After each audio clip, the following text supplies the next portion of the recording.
My name is Lauren and I am from Lole's Offroad, and this is my rig. This is a 2006 Ford Econoline, a Power Stroke, an ex-ambulance that I purchased on the mainland back like maybe 3 years ago, and I did some major modification on it, including single tires, 4x4, veg conversion, and this one has the 6-liter Power Stroke in it, basically, you know. And then I did like solar panels up top. I have a wood stove, like you can see the chimney. I have an awning, spare tire carrier, and all the good stuff that everybody needs when they go off grid, right?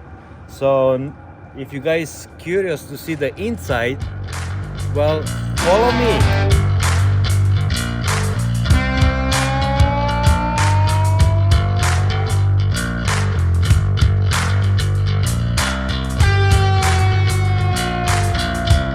So welcome to my home.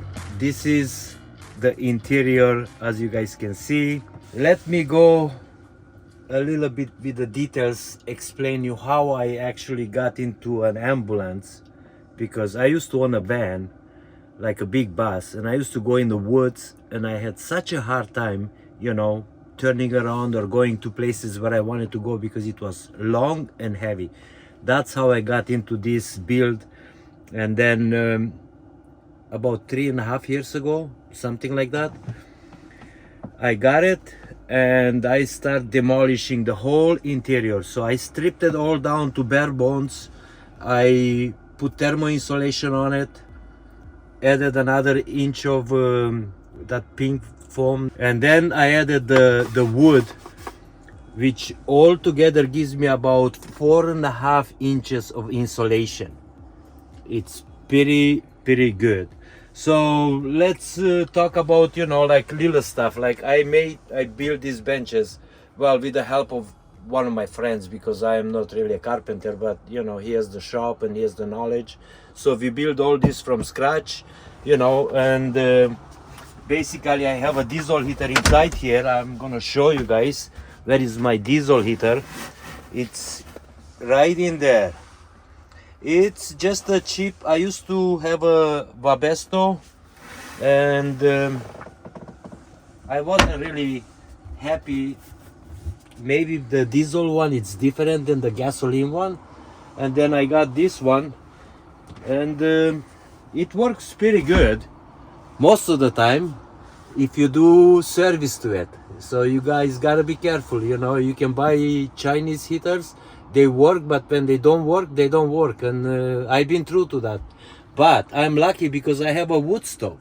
So if my diesel heater gives up, I can always light up the fire and I always can stay warm, because this little thing does wonders. I did the upper cabinets, but this is not completely finished. So I still have to install my doors on it. But you know, if I don't have time, I do as little as possible whenever I have the little time to do it, right? And then I have the fan. I have a controller with it, the Max Air. It's a must-have, especially when you cook and you have like moisture and stuff like that. I have the bed. It's a beautiful bed. It's a 4-inch memory foam from Amazon. The best bed I ever had. Oh my god, it's just amazing, you know. And then over here on this side, this is where I have my induction cooktop that I use. That's all I use. I don't use propane inside because for some reason, you know, I'm not a believer to have all those frames in here, especially having all the wood in here. And then everything, this is not luxury, you know, like this looks more like rugged, but it's comfortable and it's useful. So my clothes are in here, you know, that's where I store most of it. And then down there, and I also have my porta potty that it's hiding, you know, it's right underneath there. I just pull it out and do my business like everybody else in the van. and then put it away and it's gone. Now the fridge, I use just a cheap Denby, 110 volt fridge, from pretty much Walmart. It runs all the time. I don't have an issue because I show you the other thing that I have that I'm really impressed with, the lithium batteries that I use.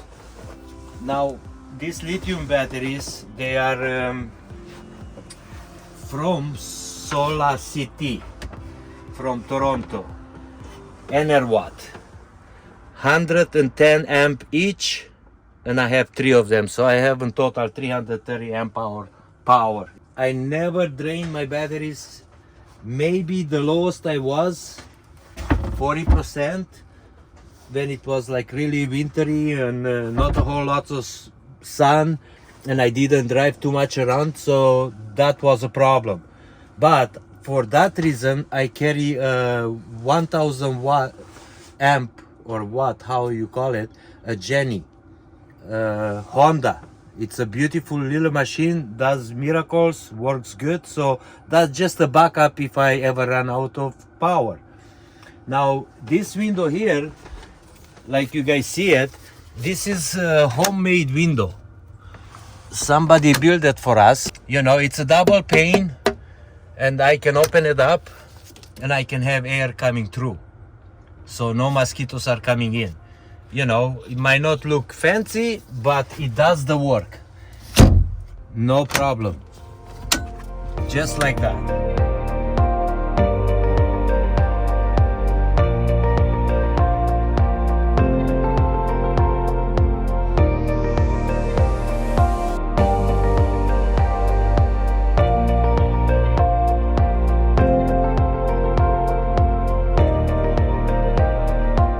Then if we go forward, here is my sink. I have running water, hot and cold, no problem.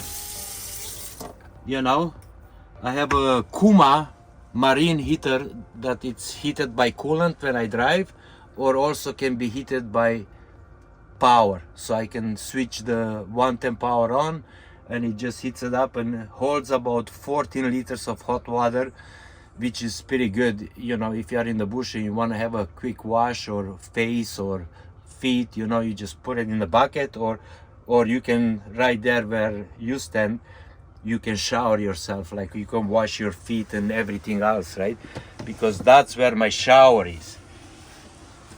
Basically, that curtain comes all the way around, gives you a little bit, because I didn't want to waste space with the shower, because it's such a dead spot. If you have somewhere dedicated full time, now you're just collecting junk there and you're never gonna be able to use it, and that's just a dead space, especially when you have such a small little home, right? And then underneath here we have like some storage and like goodies for toothbrush and all that stuff that you need for showering and stuff like that. And then up here, well, this is kind of, I tell you, I'm a hoarder, okay? And so do the wife. That's why we have so many jackets hanging in here. Like, one should be enough, but I never complain. She says, no, you need it because you don't want to get cold. And I said, okay, sure, leave it there. But in the summertime, we have big totes, and we wrap it up, put it in, and put it in the back in the garage, and that's where they live, because they never go in the house. Because otherwise you're gonna go somewhere and you need it, it's not there. And then just like a quick connect here that I improvise. You can buy this also on Amazon. This is like an aluminum that comes specific for those that to hang up. And then that shows my charger, how much power I'm getting in, what it is. This one actually shows exactly what I'm using right now. Right now looks like I'm pulling minus 3 amps, because I'm talking in amps, I don't know watts, but that's what it is. You can see the inverter is on and all that kind of stuff. And here is where I can shave, cut my hair, and then and then back here, this is another where we carry all the food and all the goodies, you know. So it's always loaded. I'm always ready to go, you know. At any given time I can spend at least 10 days or, you know, 2 weeks out in the bush without worrying that, oh, what I'm gonna have tonight, or do I have enough food, or do I have to run out. I carry all that stuff in here, and pots and pans and all that kind of stuff. And this is just a little kind of like a pantry, you know. So the light comes on and we have all that other stuff, pasta and, you know, you name it, whatever you need. So it's always loaded up and ready to go. I'm not a full-time van lifer, but I am a nomad that lives 1 week at a time, sometimes 3 weeks in the van, sometimes a whole month. Or when we go down south, usually we do a 3-month trip. Like, we try to do it once every 2 years, you know. And then we went all the way down Arizona and all that and enjoy life, because this is so nice. You can just pull over anywhere you want. You can shit, shower, shave, eat, relax, and then you can do the next leg, you know. So overall, it's maybe, say, at 90%-ish done. It's not fully done because no time, but one day it will get there. But it's livable, and you can enjoy your time whenever you are on the road or in the backcountry, wherever you are. It's awesome, cozy, comfy, anything you want in a van.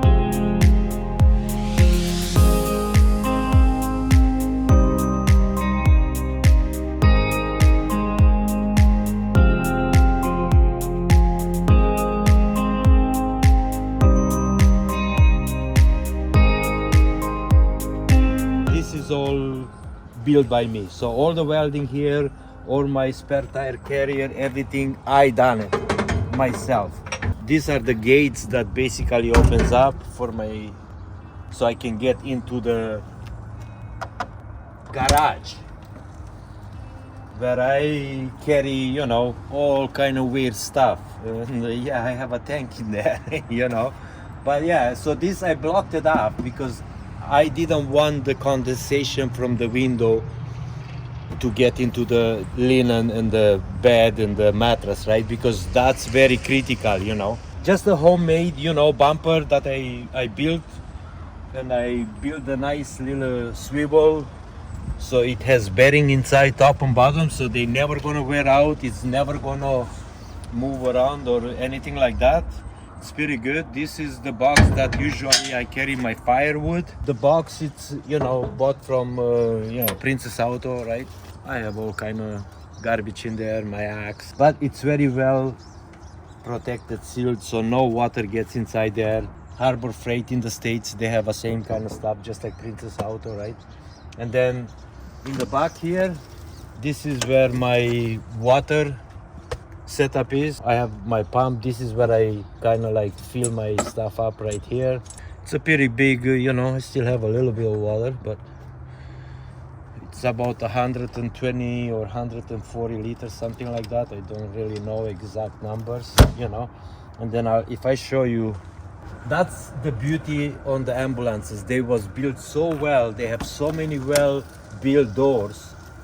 I mean, like, if you look at all the corners and all the bends and the seals and all that kind of stuff, right? So basically here I have, you know, like, usually I have my barbecue that comes with me, and they have you know, like a big hammock that, you know, can fit like 5 or 6 people, you know, can enjoy outside. And the same, I closed this because I wanted it, you know, so it's no contact with the outside metal, right? For sweating. And then I'll show you this door here, because that's the beauty. This guy has so many doors, and this is where all the other stuff, so I can reach inside there for food or whatever. Camping stuff, camping chairs, the Jenny, the Honda, more shoes like hoarders do, you know, like we hoard, you know, like we don't know how to be minimalistic. I'm trying really hard, and I'm trying to teach also the wife. You gotta be minimalistic. One pair of shoes, one pair of that, and should be good. But basically that. You're talking to the guy with like 10 pairs of shoes. Yeah, you know. And then, you know, the inside is just the basic generic ambulance kind of stuff, you know. I kept all the switches because I reused them. They were good actually, you know, for all my exterior lights. Like I use in the bush. And then I just made the cheap looking front bumper because I wasn't sure, and I'm still not sure yet what style of bumper I want to put on it. But this, it just, you know, gets me by. So nobody's gonna stop and say, hey, you know, like you can have a bumper on it. And I have a 12,000 pound winch, like a sweet build. Just a cheap winch, you know, about $500. But if I need it, it works pretty good. And then if you look inside, you can see here, like this switch right there. It's gonna say veg, diesel, purge, right? So that's where the magic happens. When I'm driving, I just hit that switch and boom, I'm on veggie. So vegetable oil. Yeah, use vegetable oil, my friend. Nice. Use vegetable oil. Yeah, and this thing likes it, you know. And I'll show you where that's happening. But right now, this is my electrical room. So this is what I carried down. That big mess that I had in there, like the whole door, all that wires, I think was maybe like 3 or 4 bags of wires like pulled out of here. And I just put it in the back here, simple, you know, everything goes kaboom, lights up, so I know exactly what's going on. Fire extinguisher, you need to have it, you know. And then here is just the batteries, because it's all locked up, and you know, shore power for the batteries when I put the Jenny on. And then this one here, it's the filler. This is where I fill it up with vegetable oil, and I have a 240 liter tank underneath there, twice the size of yours. The diesel, it's about another 270, so I have over 500 liters of fuel on board. Now that will give me roughly, you know, close to 2,000 kilometers before I ever have to think about, you know, like, oh, I need fuel, you know. So those are the things that I kind of done. I have a hydronic heater also, D5, that is not fully installed. It's there, the coolant lines are hooked up, just the electrical part, Jay has to finish it up, and then I can program it in the winter time. So what it does, heats up the coolant in the engine, so when I fire up in the morning, pushes nice heat and I'm ready to go. So guys, thanks for coming, you know, thanks for checking out my beast, you know. I'm Lauren and my channel is Lole's Offroad and Overland. What I do mechanics, you know, that's basically what I love. That's my passion, you know. But I also do lots of overlanding, off-roading and all that. So if you guys like, please come over, visit me on my channel, you know. Once again, Lole's Offroad. Come and see me there, give me a thumbs up, give me a smile, give me whatever, you know, or hustle me down, you know, no problem. But I do, and I can help people. If you guys, you know, interested in buying vehicles and all that, I give all the advice possible, and honestly, I do free advice and I do free inspections for people, because nowadays it's very important to know what you get. Because you can buy, spend a lot of money, and you go home and you find out that you got a lemon that now either you have to throw it out or spend a whole bunch of more to make it, you know, at least somehow reliable. Okay guys, nice seeing you. Thanks a lot. Bye bye. See you on the next one.